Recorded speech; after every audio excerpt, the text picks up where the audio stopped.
एक बार की बात है, अजय एक साधारण युवक था, लेकिन उसमें ज्ञान और जिज्ञासा की असीम प्यास थी। एक दिन उसे एक रहस्यमय संत मिले, जिन्होंने उसे एक दिव्य मार्ग के बारे में बताया, स्वर्ग की यात्रा। संत ने कहा, यदि तुम सच्चे मन से प्रयास करोगे तो स्वर्ग के द्वार तुम्हारे लिए खुल सकते हैं। अजय ने कठोर तपस्या की। वर्षों की साधना के बाद एक दिन एक स्वर्णिम प्रकाश प्रकट हुआ और एक दिव्य दूत उसके सामने आया। दूत ने कहा, तुम्हारी भक्ति और तपस्या के कारण तुम्हें स्वर्ग की यात्रा का अवसर दिया जाता है। अचानक अजय स्वयं को एक अद्भुत मार्ग पर पाता है। यह मार्ग बादलों से बना था और इसके दोनों ओर प्रकाश की लहरें बह रही थीं। चलते चलते वह स्वर्ग के द्वार पर पहुंचा।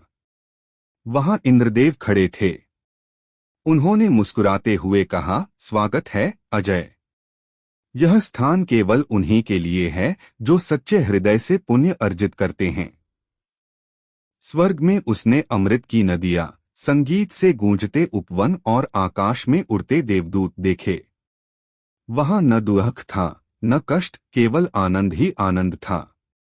किंतु कुछ समय बाद अजय को एहसास हुआ कि वास्तविक आनंद केवल भौतिक सुखों में नहीं, बल्कि सेवा और करुणा में है। उसने इंद्रदेव से विनती की, हे देव, मुझे वापस पृथ्वी पर भेजिए ताकि मैं मानवता की सेवा कर सकूं।